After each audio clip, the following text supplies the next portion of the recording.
Face au drame, il doit protéger ses habitants. Ce vendredi 14 juillet, visiblement éprouvé par la semaine de tension qui vient de se dérouler après la disparition mystérieuse du petit Émile, 2 ans, au Haut-Vernay, le maire du village a décidé de prendre une décision inattendue. Et qu'il a tenu à venir expliquer devant la presse. Depuis samedi dernier, leur quotidien a été bouleversé, victime collatérale de l'affaire du jeune Émile, qui a soudainement disparu à 2 ans et demi dans le jardin de chez ses grands-parents au Haut-Vernay. Les habitants du hameau vivent un enfer. Envahis par les journalistes de tous les pays, par les bénévoles venus de la France entière pour aider aux recherches mais également par des touristes intéressés par l'affaire, ceux-ci ont réclamé du calme, et le retour de la vie normale. Et ils ont été entendus par le maire. Ce vendredi matin 14 juillet 2023, François Balique a en effet annoncé qu'il allait restreindre la circulation des véhicules jusqu'au Haut-Vernay tout le week-end et jusqu'à lundi soir.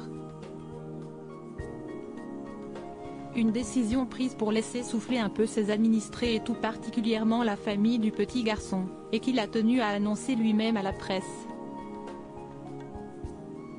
N'oubliez pas que nous sommes des gens simples, qui vivons en paix ici depuis toujours. Nous sommes un village comme les autres, les gens ont besoin de vivre et ça ne change rien. Mais le va-et-vient pourrait attirer des touristes malveillants, a-t-il expliqué les traits tirés, semblant épuisé de cette semaine probablement difficile qu'il vient de passer. Rappelant qu'il n'a rien contre la presse, il a expliqué qu'il voulait tout simplement protéger ses habitants. Nous ne cherchons qu'une chose, dans l'inquiétude dans laquelle nous sommes, si est-il de retrouver une vie paisible que nous avions auparavant. Ce que je peux dire aux gens, si est-il que je comprends qu'ils soient angoissés mais nous le sommes encore plus car nous ne savons pas ce qui s'est passé dans notre village, a-t-il conclu. Une mise au point claire, qui va sans doute aider les gendarmes à se concentrer sur leur enquête et la famille à assimiler ce qui vient de se passer. Les grands-parents du petit garçon, notamment, seraient effondrés par sa disparition.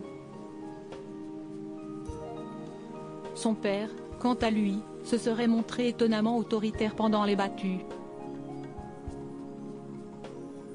Sa mère, une femme plus discrète, a enfin été entendue par les enquêteurs mais avait d'abord accepté d'enregistrer un message diffusé pour le petit garçon, au cas où celui-ci se cacherait quelque part.